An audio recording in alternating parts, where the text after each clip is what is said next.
अंबा प्रसाद और उसके पिताजी योगेंद्र साव क्या जेएलके पार्टी ज्वाइन करने वाले हैं या फिर बीजेपी पार्टी ज्वाइन करने वाले हैं?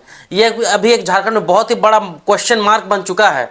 ऐसा इसलिए बोल रहे हैं क्योंकि आपको पता होगा कुछ दिन पहले एनटीपीसी द्वारा योगेंद्र साव यानी अंबा प्रसाद के पिताजी का घर जिस प्रकार जेसीबी के माध्यम से गिरा दिया गया, इसके बाद वहां जिस तरह बवाल मचा है और योगेंद्र साव सिर्फ बयान दे दिए, कुछ बयान, इसके बाद उनको कांग्रेस पार्टी से निष्कासित कर दिया गया है। तो नमस्कार जोहार साथी, चलिए आज का वीडियो शुरू करते हैं। वीडियो को विस्तार पूर्वक समझते हैं कि क्या कुछ आज का सबसे बड़ा मुख्य खबर रहा है।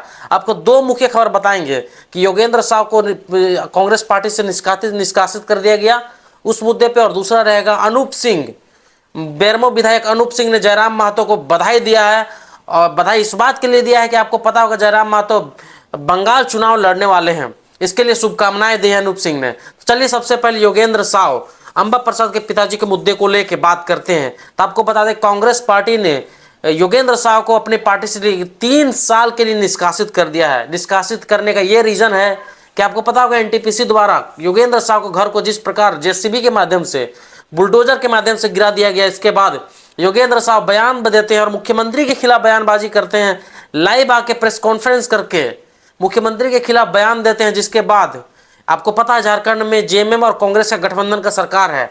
जेएमएम और कांग्रेस को लगा कि ये झारखंड के मुख्यमंत्री हेमंत सोरेन की छवि खराब करने का प्रयास किया जा रहा है, कांग्रेस पार्टी की छवि को खराब किया जा रहा है।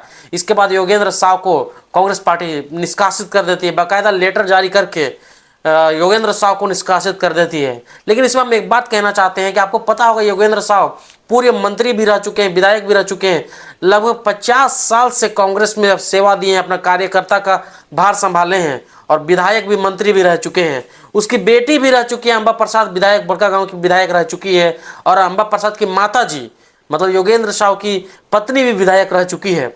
लगभग तीनों माता पिता सभी लोग विधायक मंत्री रह चुके हैं, लेकिन उसको 3 साल के लिए अंबा प्रसाद के पिताजी को पार्टी से निकाल दिया जाता है। इसका फाइनली योगेंद्र साव का बयान आता है, बयान का वो प्रेस कॉन्फ्रेंस करके बताते हैं कि उनको पार्टी से निष्कासित कर दिया गया है 3 साल के लिए, और वो बताते हैं कि हम 50 साल लगभग 1984 से कांग्रेस पार्टी में अपना सेवा दे रहे हैं और कार्यकर्ता के रूप में काम कर रहे हैं। तो चलिए योगेंद्र साव का बयान सुनते हैं।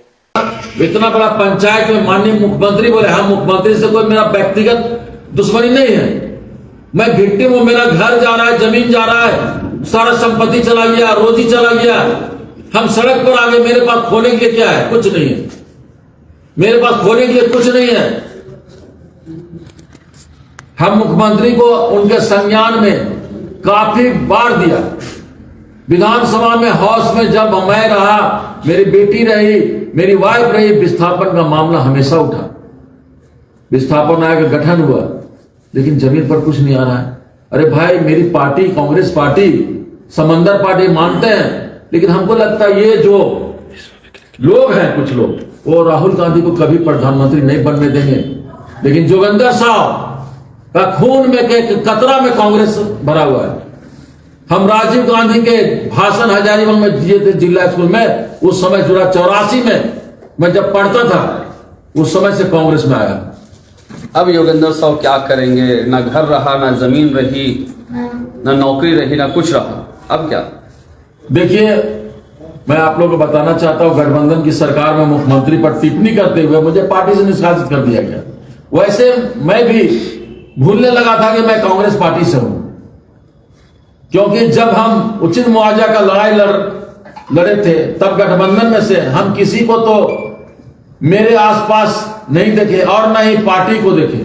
तो अनुशासन क्या एक पक्षी होता है, और मुख्यमंत्री पर बोलने पर अचानक पार्टी को लगता है कि ये तो कांग्रेस से है, हम सीट जिता के आए तो मेरा वैल्यू है, और लगातार 3 बार जीतने के बाद एक बार हार गए, सो भी 1 लाख वोट ला करके, तो हम लोग का कोई पूछने वाला नहीं। मुझे समझ में नहीं आता है कि पार्टी सरकार चलाती है कि सरकार पार्टी चलाती है। मेरे घर में 2 महिलाएं थी, और उस घर को तोड़ने के लिए 2000 पुलिस बल भेजे गए। पुलिस मंत्री भी मुख्यमंत्री ही हैं।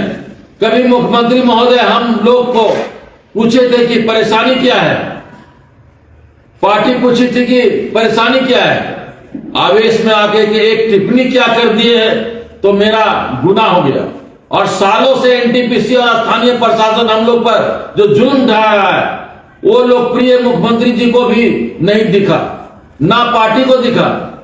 सब सरकार बचाने में तुले हुए हैं। रैयत मरे या जिए, इससे कोई मतलब नहीं। जेएमएम के प्रवक्ता मनोज पांडे जी बोलते हैं कि मिल बैठ करके मसला हल करना चाहिए था। तो गठबंधन में मसला हल करने का तरीका क्या होता है वो भी बता दें, क्योंकि हम लोग हर जगह अपनी समस्या को पहुंचा चुके हैं। हमने तो कोई अप्रिय मुख्यमंत्री नहीं देखे। सब मुख्यमंत्री लोकप्रिय ही होते हैं, लेकिन रैयत मुख्यमंत्री के लिए प्रिय है क्या? इस सवाल का जवाब मुख्यमंत्री खुद दे।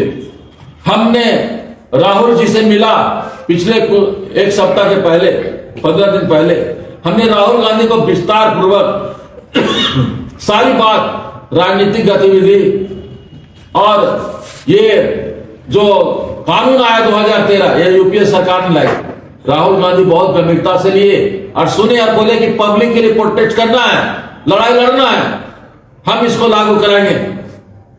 और उन्हीं का दिशा निर्देश पर मैं प्रोटेक्ट कर रहा था, और प्रोटेक्ट करने के चक्कर में क्या हुआ, मेरा घर चला गया, फैक्ट्री चला गया, सारा सामान जमींदोज हो गया। राहुल गांधी से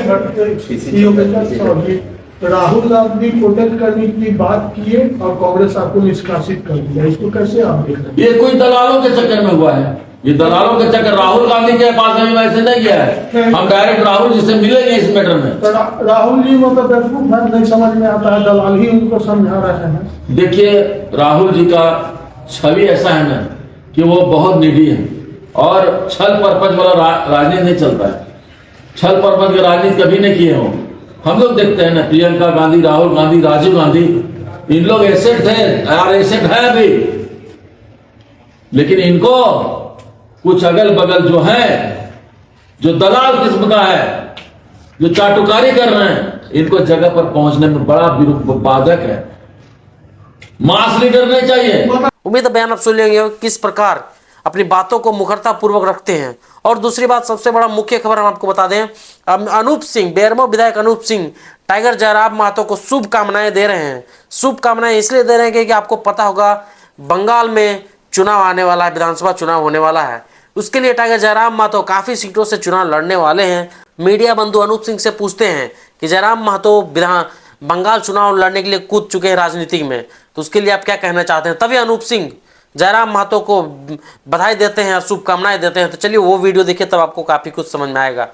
जयराम महतो भी बंगाल में अपना दमखम दिखाने की तैयारी कर रहे हैं।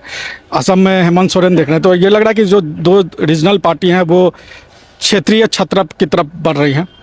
क्षेत्रीय छत्रप के सिंधमारी का मैं तो समझ रहा हूँ हिंदुस्तान सबका है। जयराम महतो जी को बधाई है। थोड़ा देर से ही समझ में आया, लेकिन समझ में तो आया कि बंगाल के भी वो हैं। उम्मीद है वीडियो आप देख लियो किस प्रकार अनूप सिंह जयराम महतो को शुभकामनाएं देते हैं। और आज उम्मीद करते हैं ये खबर आपको पसंद आया। अगर पसंद आए तो मेरे चैनल से जुड़े रहिए। इसी तरह हम आपको खबरें दिखाते रहेंगे। तब तक के लिए नमस्कार, जोहार।